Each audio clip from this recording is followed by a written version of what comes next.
আসসালামু আলাইকুম ওয়া রাহমাতুল্লাহি ওয়া বারাকাতুহু। আলহামদুলিল্লাহি হামদাশ শাকিরিন ওয়া নাশহাদু আল্লা ইলাহা ইল্লাল্লাহু ওয়াহদাহু লা শারীকা লাহু ওয়া নাশহাদু আন্না মুহাম্মাদান আবদুল্লাহি ওয়া রাসূলুহু। প্রিয় দর্শক, ইটেন নিউজের রমজানের বিশেষ আয়োজন বিআরবি কেবলস নিবেদিত ইসলামী জীবন অনুষ্ঠানে আপনাদের সকলকে স্বাগতম। পাওয়ার্ড বাই মুনতাহা স্টিল এবং স্পন্সরে রয়েছে এটিআই টাইলস।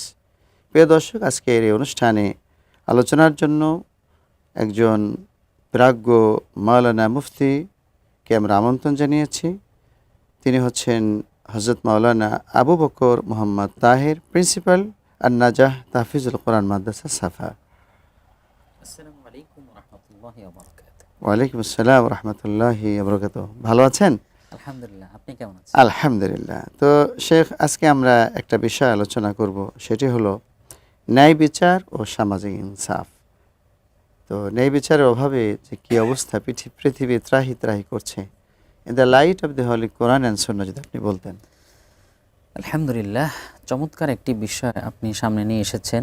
বর্তমান পৃথিবীতে ন্যায় বিচারের খুবই অভাব। আল্লাহ সুবহানাহু ওয়া তাআলা কুরআনুল কারীমের সূরা নিসার 135 নম্বর আয়াতের মধ্যে বলছেন, ইয়া আইয়ুহাল্লাযীনা আমানু কুনু কাওয়ামিনা বিল কিসতি শুহাদা লিল্লাহ। তোমরা যদি ঈমানদার দাবি করো তাহলে তোমরা ন্যায় বিচার এবং সাক্ষ্যদাতা হিসেবে কাজ করো। ওয়ালাউ আলা আনফুসিকুম আউল ওয়ালিদাইনি ওয়াল আকরাবিনা বিল মারুফ। এই ন্যায় বিচার করতে গিয়ে যদি তোমাদের আত্মীয় স্বজনও এর সামনে প্রতিবন্ধক হয়ে দাঁড়ায়, সেটাকেও তোমরা অতিক্রম করো। অর্থাৎ ন্যায় বিচার করতে গিয়ে যদি নিজের আপনজনের বিরুদ্ধেও রায় দিতে হয়, তবুও সেই রায়টাই দিতে হবে, কারণ সত্য সত্যই।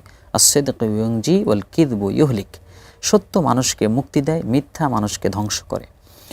ন্যায় বিচার এর ব্যাপারে কোরআনুল কারীমে আল্লাহ সুবহানাহু ওয়া তাআলা অসংখ্য আয়াতে কারিমা নাজিল করেছেন।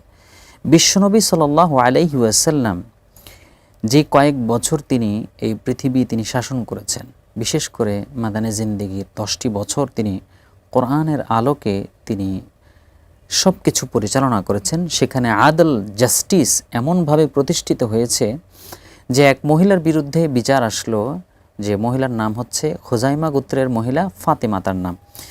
সে চুরি করেছে।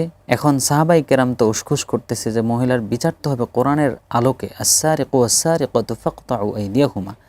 চোর সে পুরুষ হোক নারী হোক, তার হাত কেটে দাও।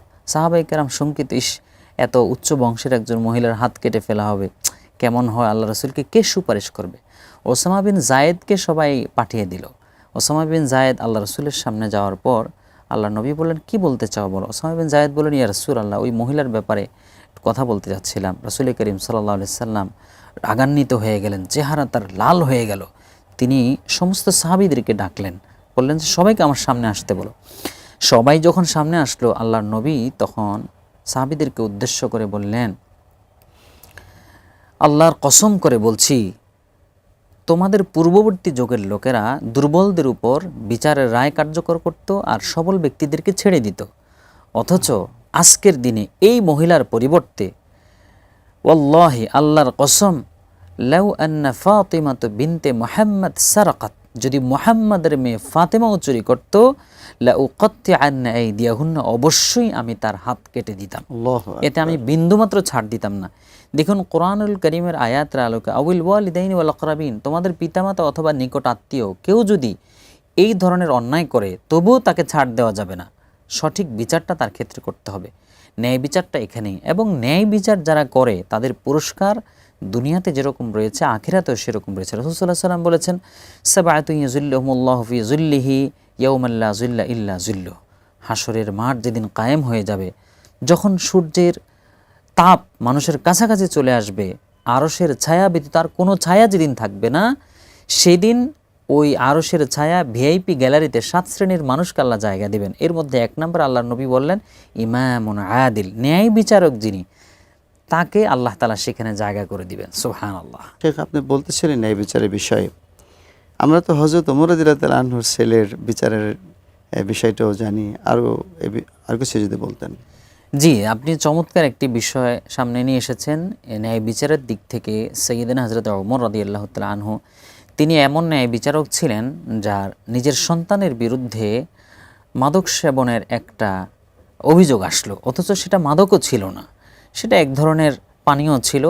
যেটা অতিরিক্ত খাওয়ার কারণে হয়তোবা তার ভিতরে সামান্য কিছু মাদকতা সৃষ্টি হয়েছে, তারপরেও সেখানকার গভর্নর কিন্তু এর বিচার করেছেন। এই বিচার ওমর রাদিয়াল্লাহু তাআলা আনহুর কাছে মনে হয়েছে যে বিচারটা তুমি গোপনে করেছো, এটা প্রকাশ্যে করা দরকার ছিল। অর্থাৎ আল্লাহ তাআলার বিচার এটা তো হক, এটা সঠিক, এটা সবাই জানবে এবং প্রকাশ্যে হলে অন্যরা এর থেকে শিক্ষা নেবে। সুতরাং তোমার বিচারটা আমার ভালো লাগেনি, আমি নিজে বিচার করব। সূরা নূরেতে আল্লাহ পাক বলছেন যে ওয়ালিয়াশহাদ আযাবাহুমা তাইফাতুম মিনাল মুমিনিন। আল্লাহ সুবহানাহু ওয়া তাআলা এখানে ওয়ালিয়াশহাদ আযাবাহুমা তাইফাতুম মিনাল মুমিনিন, মুমিনদের ব্যাপারে বলছেন যে একটি গ্রুপ যেন আযাবটা দেখে, তারা যেন দেখে যে এই শাস্তির পেতে হয় এই অপরাধটা করলে। এই প্র্যাকটিস কিন্তু সৌদি আরবে রয়েছে। তারা প্রকাশ্যে বিচার করে, বিশেষ করে মসজিদের পাশে মানুষ জুমার পরে এই কাজটা করে। হ্যাঁ, জুমার পরে এই কাজটা করে। হযরত ওমর রাদিয়াল্লাহু তাআলা নিজের হাতে সেটার বিচার করলেন। ইসলামের ইতিহাস যদি আমরা ঘাটাঘাটি করে দেখি তাহলে দেখব ন্যায় বিচারের ক্ষেত্রে ইসলাম খুবই কঠোরতা অবলম্বন করেছে। ভারতীয় উপমহাদেশের একটা বিষয় যদি আমরা করি, আজকে যে বিশ্বে দুর্নীতি, রাহাজানি, মারামারি, কাটাকাটি এগুলো হচ্ছে, এগুলো এত বেশি বৃদ্ধি পাওয়ার কারণটা কি? এত বেশি বৃদ্ধি পাওয়ার একটাই কারণ, সেটা হচ্ছে বিচার করার ক্ষেত্রে পার্সিয়ালিটি করা। যখনই বিচারের বিষয়টা সামনে আসে তখন দুইটা দিক সামনে চলে আসে। এক হচ্ছে আমার নিজের দলের লোক, আরেক হচ্ছে আমার নিজের আত্মীয়, কাছের মানুষ। এই দুইটা প্রতিবন্ধকতা আমাদের সামনে আসার কারণে কখনো কখনো আমরা ন্যায় বিচারের ক্ষেত্রে দুর্বল হয়ে যাই এবং ন্যায় বিচারটা আমরা করতে পারি না, যার ফলে পৃথিবীতে এত রাহাজানি, খুন, হত্যা, ধর্ষণ দিন দিন বেড়েই চলেছে, এগুলো কমছে না। এমনও কিন্তু দেখা যায় যে হত্যাকারীকে মাফ করে দেওয়া হচ্ছে। সুপ্রিম কোর্ট থেকে এর ফাঁসির রায় হইলো, এরপরে প্রেসিডেন্ট মাফ করে দিলেন। এটা কিন্তু ইসলাম অ্যাকসেপ্ট করে না। প্রেসিডেন্টের রাইট নাই যে একজন হত্যাকারীকে মাফ করে দিবে। এই আইনটা কিন্তু মানে ইসলামের সাথে সাংঘর্ষিক। অথচ দেখেন ন্যায় বিচার না হওয়ার কারণে ইসলামের ইতিহাস কি বলে যে ভারতীয় উপমহাদেশের একজন বাদশাহ মোহাম্মদ বিন তুগলক, তিনি জানতে পারলেন যে এক হিন্দু যুবকের ব্যাপারে অন্যায় বিচার করা হয়েছে। তিনি যুবককে ডাকলেন আদালতে এবং তার কাছ থেকে বিস্তারিত শুনলেন।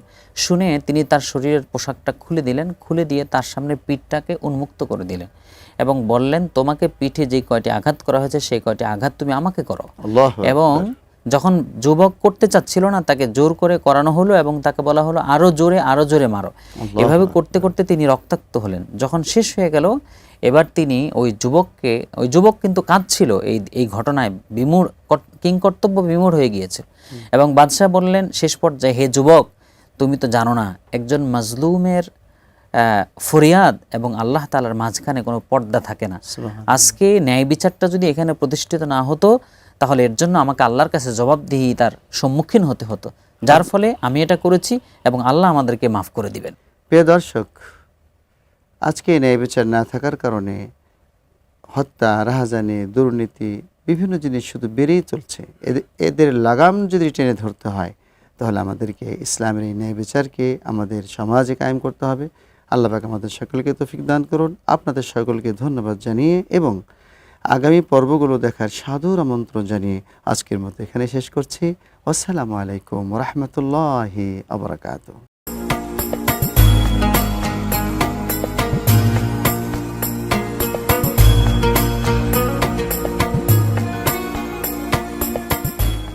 সৌজন্যে BRB cable, powered by Muntaha steel, co sponsor ATI tiles.